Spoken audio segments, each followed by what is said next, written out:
Good afternoon, everyone. We present a case of acute onset jaundice with altered sensorium in an 8-year-old child. So what is very important is that we have to let go of some of our fears in our mind. Log kya kahenge? Just speak your mind, okay? Nobody is going to fail you over here. Nobody is going to punish you over here. Yes, you may find that it is embarrassing, whatever you say, but it is never embarrassing because whatever you say, you will always learn from it. So thank you. 8-year-old boy came with complaints of fever since 3 days, yellowish discoloration of eyes since 2 days.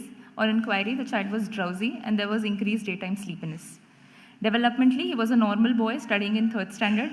History of frequent outside food intake was present, and there was no family history of liver disease. 6 weeks back, he had an episode of fever along with jaundice and pain in abdomen. He was admitted in a private nursing home and was treated as acute viral hepatitis. Labs at that time, the total bilirubin was 4.5 with a direct component of 3, AST 245 and ALT of 190. No follow-up or repeat tests were done. The child symptomatically improved and he was discharged.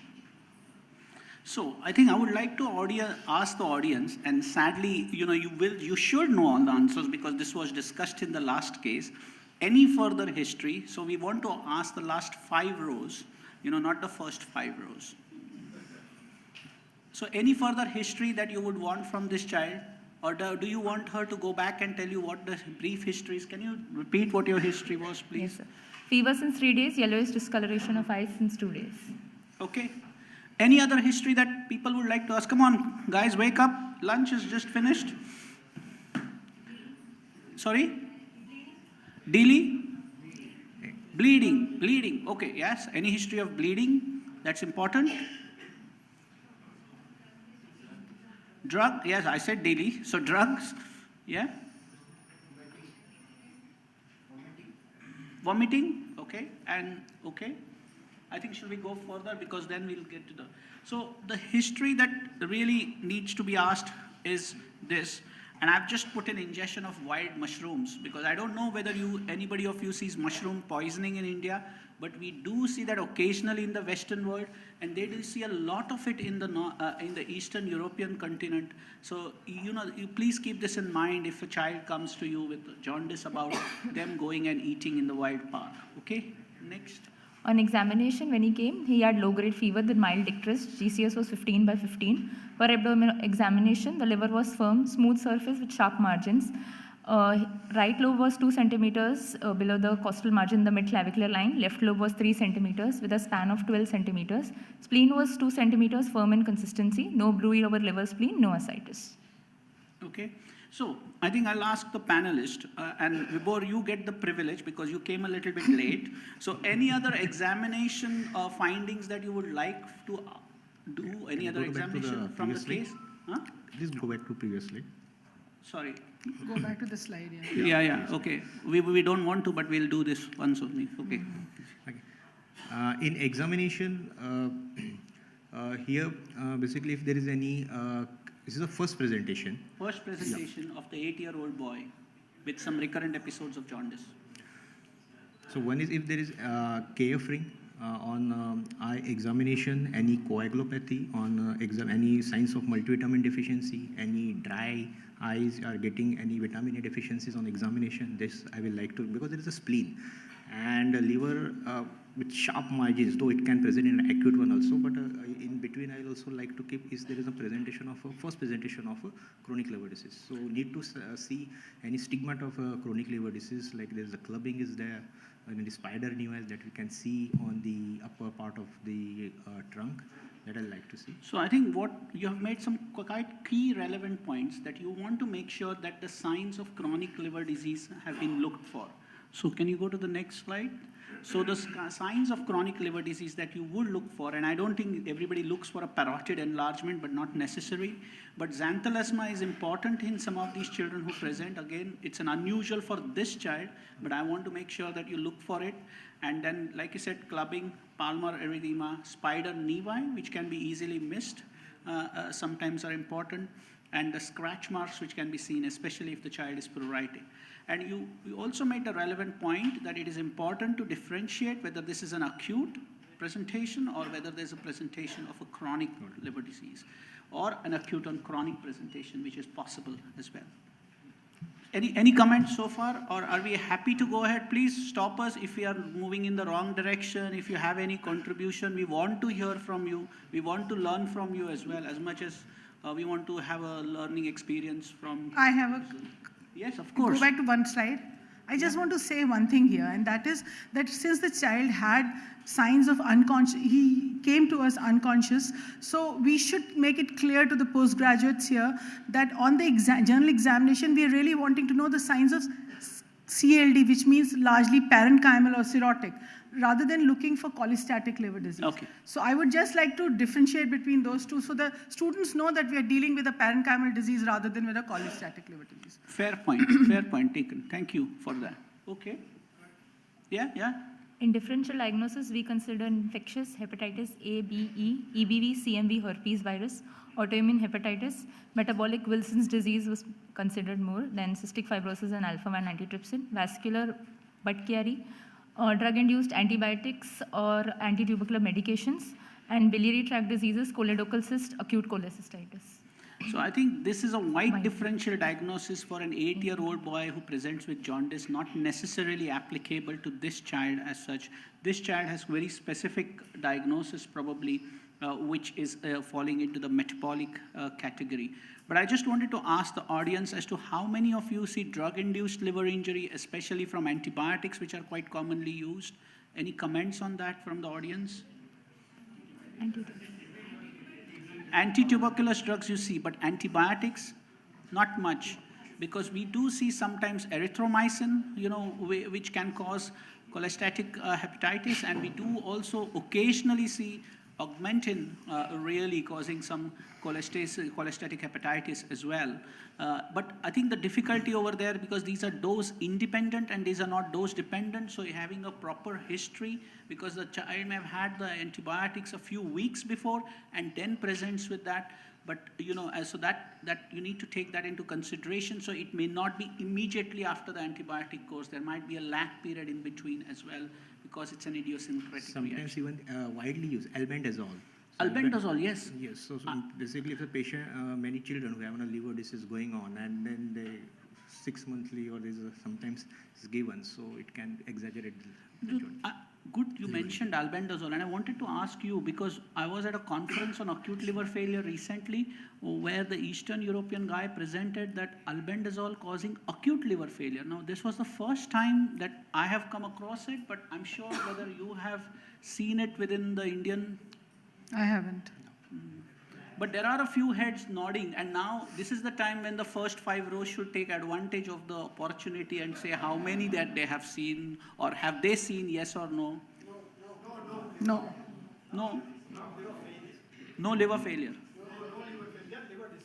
You get liver dysfunction.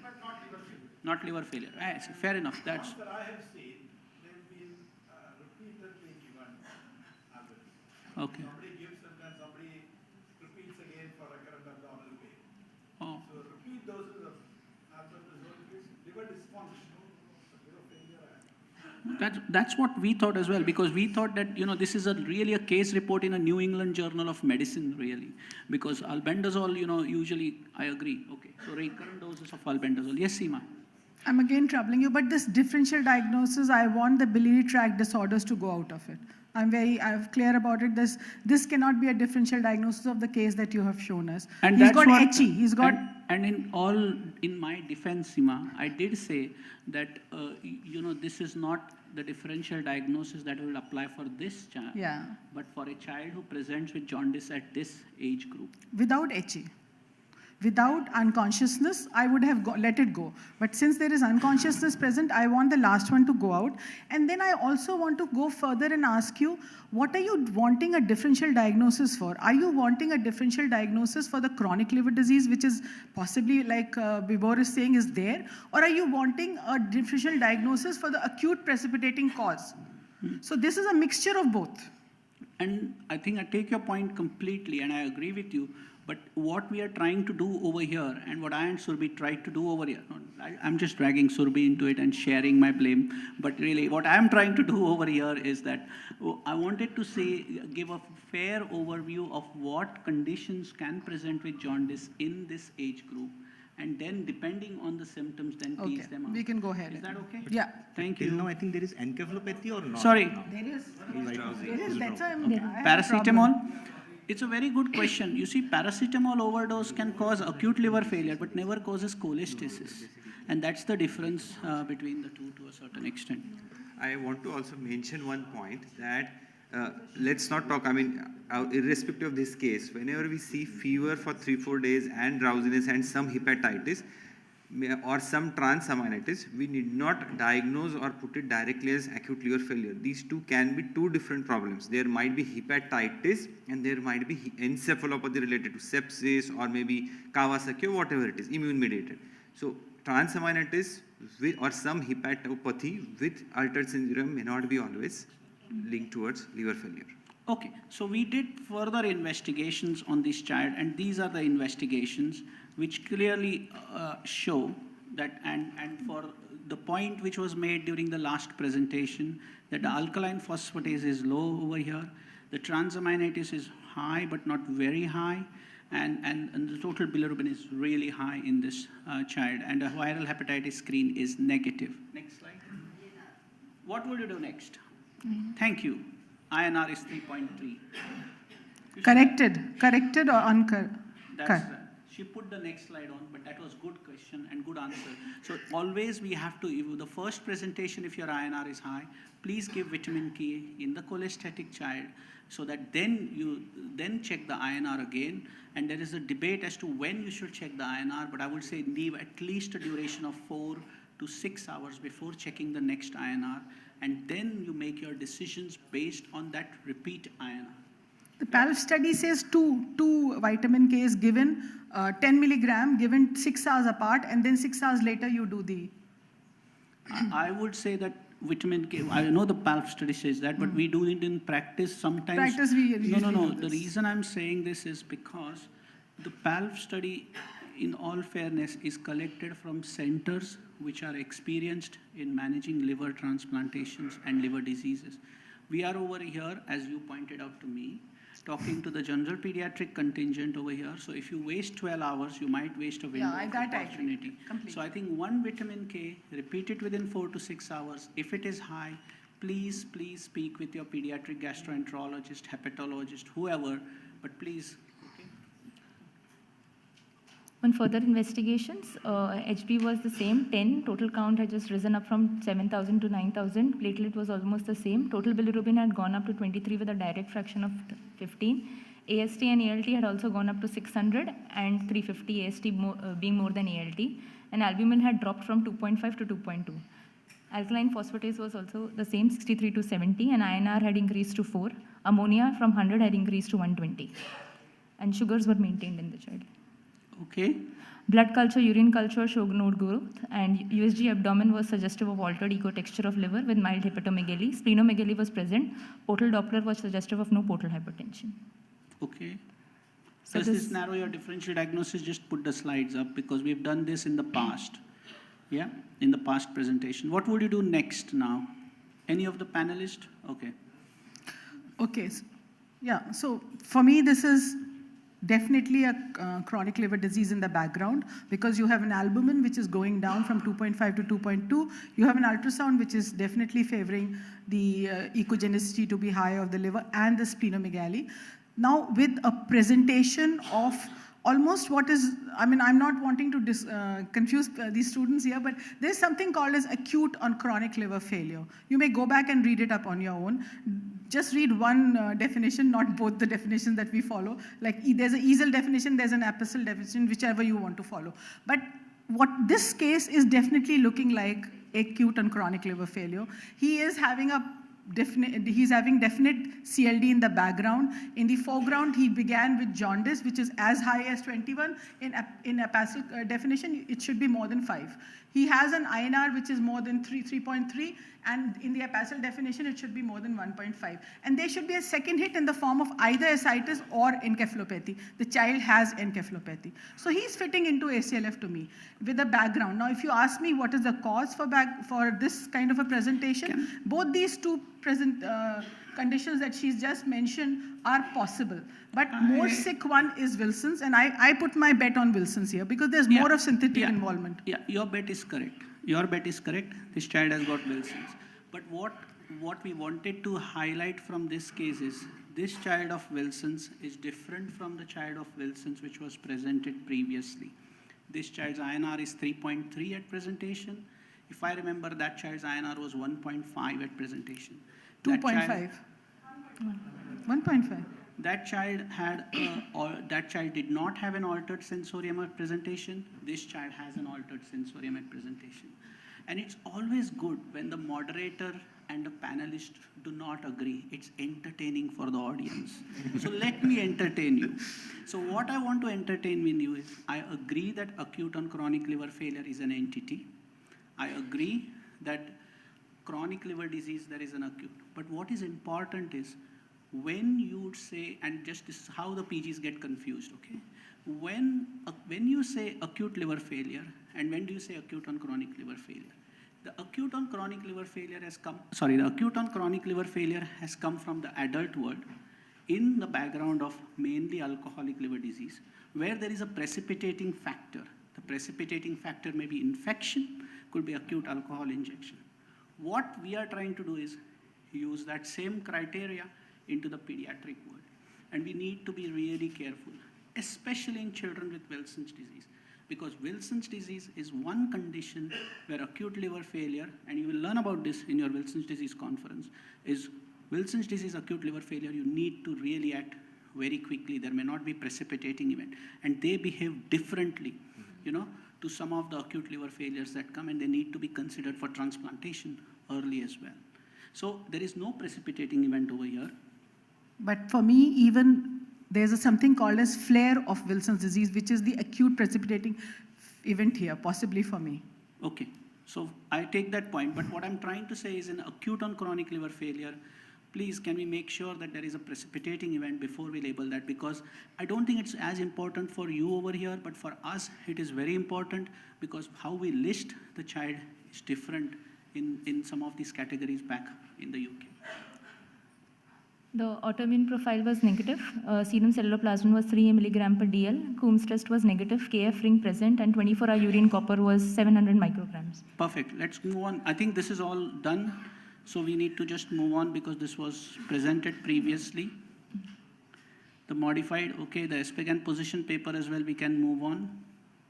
So the definition of acute liver failure itself is confusing in the literature, and there are different definitions that exist in the literature, and these are all the definitions sort of into the, what is very important for most of them for you to remember is, whenever there is coagulopathy and if there is encephalopathy, then that's quite important really. If encephalopathy exists without coagulopathy, then you have to think of some other cause maybe apart from the liver usually, because there could be a metabolic cause for it as well. So this coagulopathy and encephalopathy go very hand in hand usually. And these are the types of definitions that exists. And if you go on to the next slide, please. What is quite important is that in what we call as the hyperacute liver failure, when they present quite rapidly, the severity of the jaundice may be very minimal in these situations, really. So, and that's something which is important to consider for that. And the mortality is much higher in that situation, so you have to act very quickly. Okay, let's move on. So, I think what are the other causes of liver failure apart from Wilson's that the audience knows about? And then we will ask the panelists to contribute. The last 5 rows again, or the last 10 rows. Over the definition, somebody in a previous presentation showed that PALF-SG definition to these people. So in that it is very clearly mentioned that presence of CLD, evidence of CLD, goes against the definition of ALF. That is why I thought it was proper for us to now start telling them that once you have CLD in a patient who mimics ALF, you should start thinking of ACLF. We can continue this discussion over I coffee. know. Well, let's move on, because otherwise we'll move the key relevant points from this. Just this point, nothing more than that. So what are the other causes of liver failure that they know of? Let's put it on. Poisoning with drugs and phosphorus, naphthalene. See, that's important because we don't get those, yeah. And poison. Rat? Rat poison. Okay, so I think the way I like to think about it is what conditions present with liver failure in the neonatal period and what conditions present with liver failure in the slightly older age group. So in the neonatal liver failure, these are the common causes of presentation of neonatal liver failure. Agree? Panelists agree? Thank you. Audience agrees? Anybody wants to add anything to the list that you may have come across which we have not? HIE or severe shock in neonates can also have neonatal liver failure, but there is always a bigger picture to that. Maybe ischemia, yeah. That is ischemic insult, which usually, because there is no, what we are trying to think about over here is, I know that maybe let's not go there, but these are the common that we think about in the neonatal liver failure. Yeah. So the etiology in the older child, these are the common causes. And do you still see a paracetamol poisoning over here? Once in a while, yes. Yeah, it was again at the acute liver failure conference. It was quite interesting. Dr. Srinivasan from the Chennai presented his data on 134 cases, I think, of acute liver failure. And what was interesting is that there were 2 bottles of paracetamol with the similar looking appearance, but one of them had 100 milligram per mil in a drop, and one of them had 100 milligrams in 5 mils. And these 2 bottles were both looking so similar that easily families could get confused. And I think that ISPAGAN, the Indian Society of Pediatrics, really needs to do something about this and needs to discuss it at their executive committee. Absolutely. Again, coffee discussion. But I felt very strongly about it and I wanted to just share it with you over here. I think in other drugs, tubercular drugs is quite common compared to paracetamol that we see. Anti-tuberculous? Yes, anti-tuberculous. Yeah. There was some NSAID which was being used very often with children for fever. I'm forgetting the name. Nimesulide. Nimesulide is another drug that I have seen. Despite of being, So there's Indian Academy of Pediatrics and ISPAGAN need to probably work together then. Let's move on. So the viruses that can cause acute liver failure, these are all the lists of viruses that can cause acute liver failure usually. And I have added the dengue hemorrhagic fever to it again because I've learned from you guys over a period of time that dengue does present with acute liver failure, and the dengue hepatopathy does present with a vascular and a shock-like event. Is that correct? yeah. Yeah. Both like HLH as well as dengue. Thank you. See, I learned something. The IMD causes, so what happens is in the postgraduate, usually you get what are the metabolic causes of acute liver failure, and these are the causes that you see for metabolic causes of acute liver failure. And one of them which I would like to highlight, which I don't see much reports coming out from the Indian subcontinent, is the gestational alloimmune disease, or what we call as gestational alloimmune disease, or what is neonatal hemochromatosis. And I don't know whether anybody has any experience of managing a neonate with gestational alloimmune disease. You have? They die. No, but they can be rescued with transplantation. It is difficult to sometimes from the center where Sure, but if you have, the other thing to remember is that there's one more thing that I want to share with you. If you have an index child with gestational alloimmune disease, then for the next trimester, then the next pregnancy, the mom should get IV Treated with immunoglobulins from IVIG. the second trimester. I think And also for the management of gestational alloimmune disease, you have to give them IV immunoglobulins and plasma exchange early, and they can be rescued without liver transplantation. I just want to say one thing from the Indian scenario is this, that we at the liver centers are not getting to see the GALD, the gestational alloimmune liver disease, because it is possibly not being picked up by the neonatologist. So I think let me complete. So neonatologists need to maybe learn this more than we do, because they're the ones who are going to see this more often. So, sorry, Yogesh, you wanted to share something? No? fundamentally they have uncorrected coagulopathy. Yeah. And it almost is seen at birth. We should do Yogesh, let Dr. Mathai finish. Make a patient the diagnosis, they've all had bleeding all over the place. So you make a diagnosis and confirmation needs a liver biopsy or a biopsy from the minor salivary glands, which are really difficult because of this uncorrected coagulopathy. The other way to confirm the diagnosis would be to do an MRI Splenic scan. MRI, yes, But that is also difficult to obtain because they are unstable, and I accept that. But you have to have a specific sequence. That MRI needs a special software which can pick up the ordinary MRI working. It does. It does on special sequencing, T2E sequencing. You and I have can to share put the them on protocol. GA and then do the MRI, that's a our- problem. Biopsy is diagnostic, we should do liver biopsy. Even if an iron is late, we can handle it very well. We have done in our center, we have picked the extrahepatic iron deposits. Only problem is with iron, as sir has said, it's difficult shifting and you need special software. We've done, Normal T2 it doesn't. And we've our done 5 radiologist also- lip biopsies, not found a single case. Till date, I have not found. Our radiologists also not very, means they don't know like when to call it as increase iron up, basically intake in the extra hepatic tissue. That's the main limitation. Extra hepatic Lalit wants to cirrhosis. make one comment. I have a question. So we have had 2 cases in last 1 year.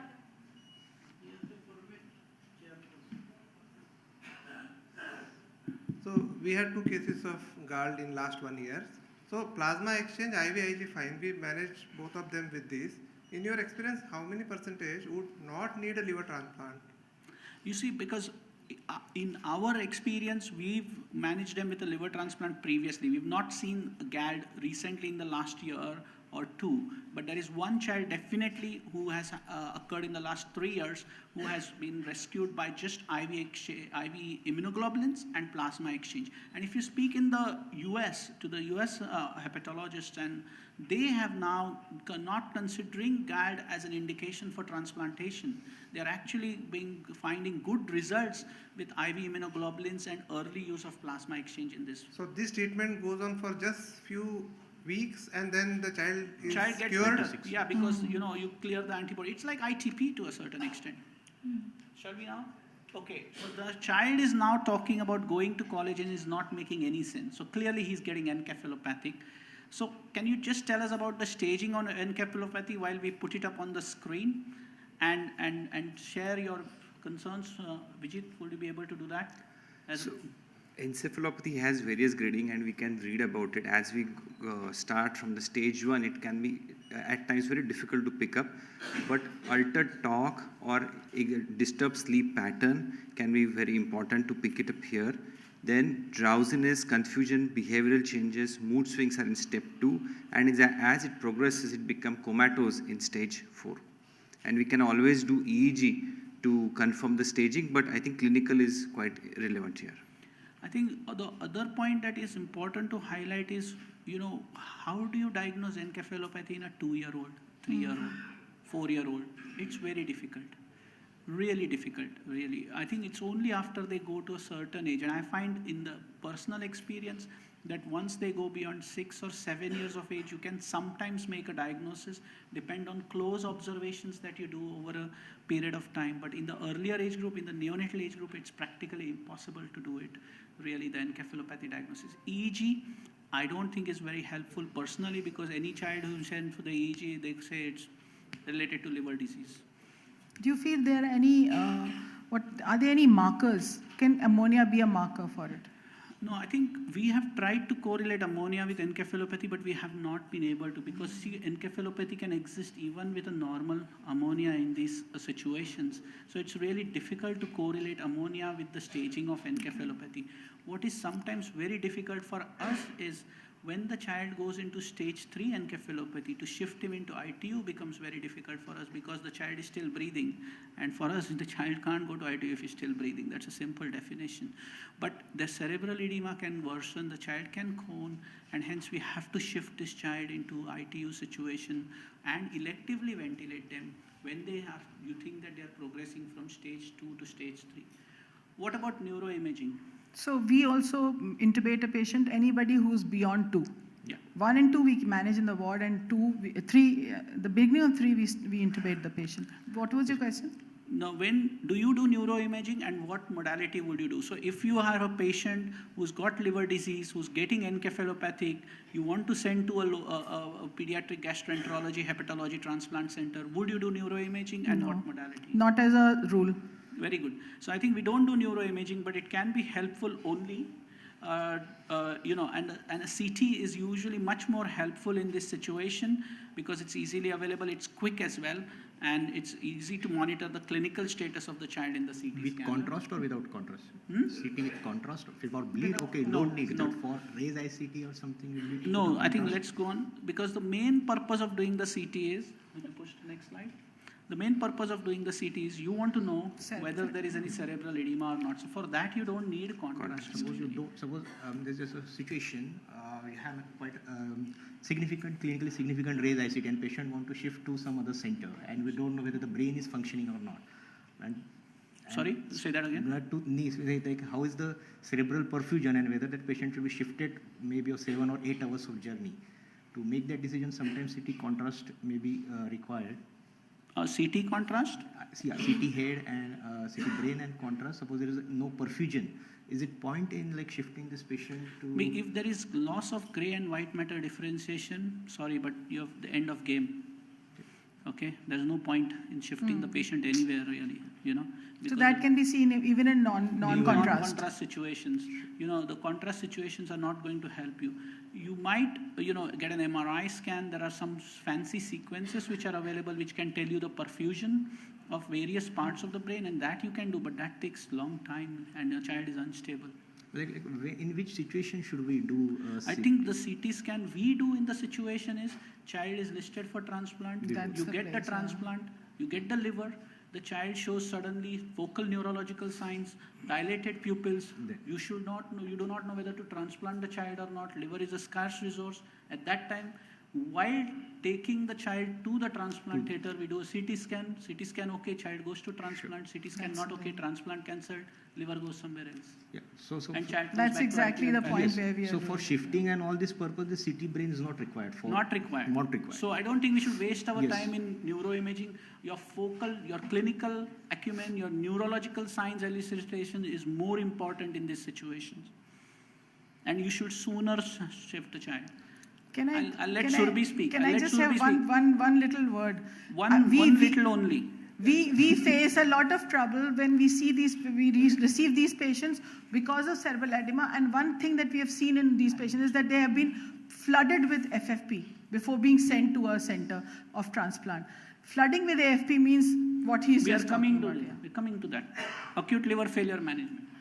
In management, we do strict RBS monitoring. Glucose drip, the rate has to be maintained at 6 to 8 mg per kg per minute.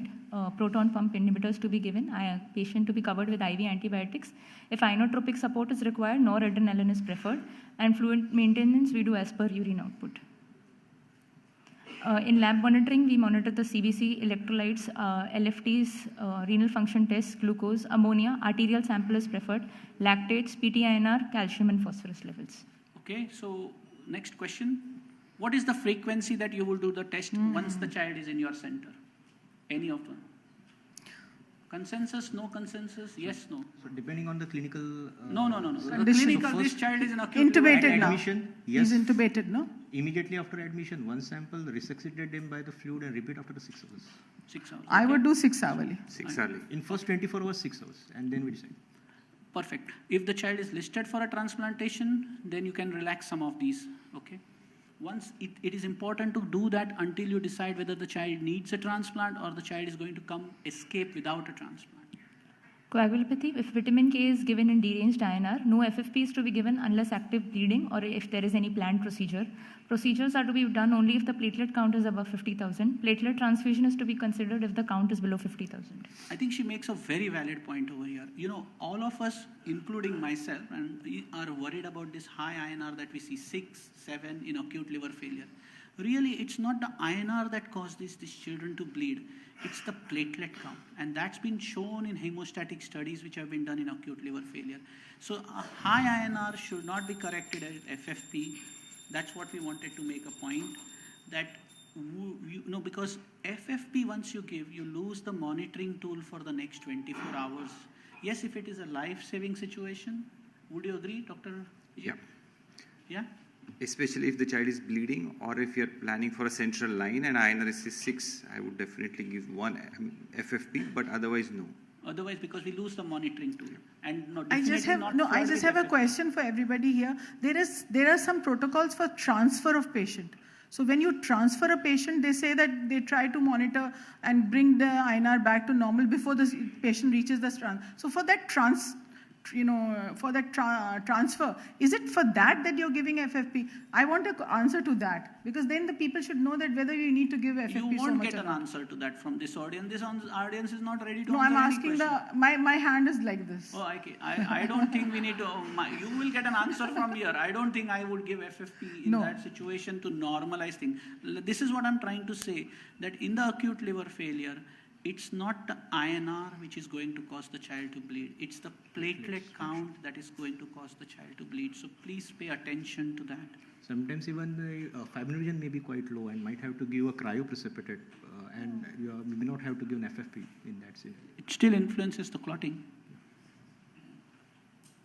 So can I ask the question to the audience, not audience, but to the panelists and whoever wants to pick it up?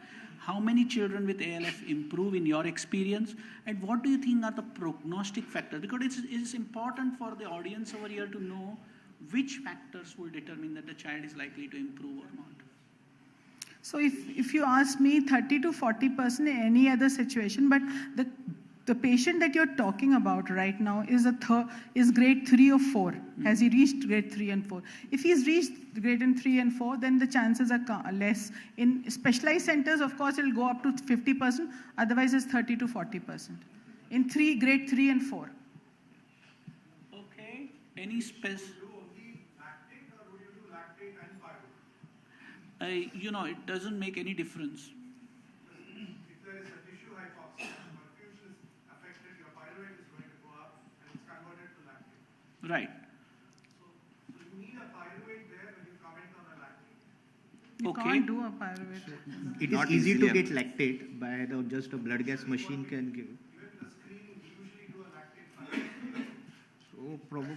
So lactate should be more, it should be taken into importance more after 6 hours of having stabilized the patient. So the infection and the dehydration or the fluid balance has all been settled. Now you look at the lactate, and then this lactate is going to be because of liver. There are so many variables for a lactate. Yeah. There are. Can I have 2 more minutes? 2 more minutes, because we are coming to some relevant points really, and I'm sorry I'm just being delayed. They want to transfer the child to your hospital. So any specific advice as a pediatric intensivist that you would give? Good communication, I think that is very important.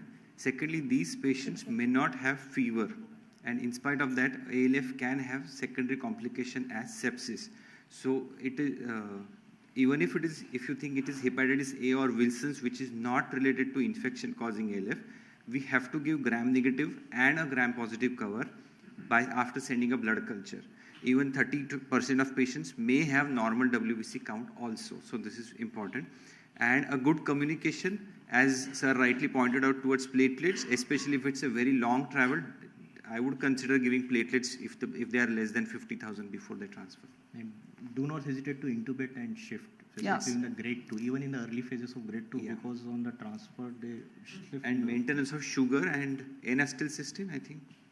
Oh, don't start No, not on NAC. N-acetylcysteine No, or not a in this- non-paracetamol liver failure in the pediatric That's population. not, There is especially no in younger indication. children.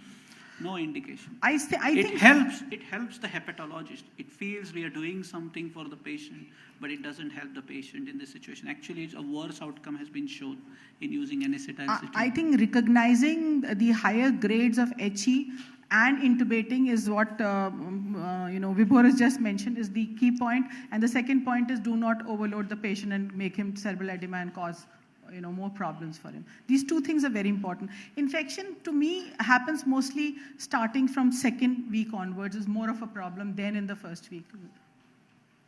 Okay. I think there are a few more points that we wanted to bring about, but we may not have the time. So can we just go through some of the slides and let's stop and see if you have anything specific. We'll stop over here and we'll ask the panelists if they wanted to say anything more, and we'll like to give the opportunity for the audience to ask 1 or 2 questions to see if they wanted to go home. anything you want We to are say? doing one monitoring for cerebral edema and raised ICT that even SGPGI has published a paper, and we also in the process of submitting that paper is that we do a optic nerve sheet diameter. It's a very simple ultrasound procedure that you can do, but it's excellent if you have a optic nerve sheet diameter of more than 4.4. We have found them all to be having raised ICT. So even if you don't need to go for a CT in that case, and by the time the child becomes late raised ICT, you've caught him even earlier than that, and you can treat him earlier. And we found that when you have reacted to ONSD, we found more patients being saved from raised ICT than otherwise. So that's one monitoring point that we are doing right now. Good. Anything else, Abhijit? So raised ICP management, I think everything has been put up, but head position, transport early, restriction of fluid comes after initial fluid resuscitation and inotropes are in place. We cannot restrict fluids when the patient is in shock. Let the shock be corrected and then the fluid restriction comes into picture. In fact, fluid restriction has no role in the cerebral edema. But if you take CNS cases, we must have the hepatology. But fluids, you are saying We will talk about it later. No, it has. No, It has 70% It's definitely- restriction. You have to be 70%. No. For raised ICT, we have. which ma'am no. wants to say, I if you think over-infuse, Professor then it Yacha will wants raise to ICP. end this debate. Let us. Very wise discussion and a lot of points. Number one, I want to say for antibiotic grade 3, grade 4 is a guideline for all ALFs, irrespective of You the have to do etiology. Number two, I want to say that about this case, encephalopathy, etiology ALF, it will go straight for liver transplantation. We have not to give a trial of medicine here to revive these children.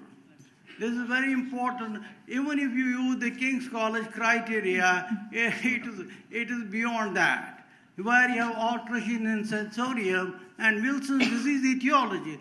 Although I have seen, sir, in my lifetime, Anshu may be a testimony to that, one child surviving because we didn't have transplant, despite not doing transplant, survived. That's one case. But general rule is go for transplantation. Number three was the point on congenital hemochromatosis. India is alive. At least pediatric hepatologists and gastroenterologists are alive of this condition. We have been talking for many years. And I would agree with Dr. Seema that the referral is very low. Very low.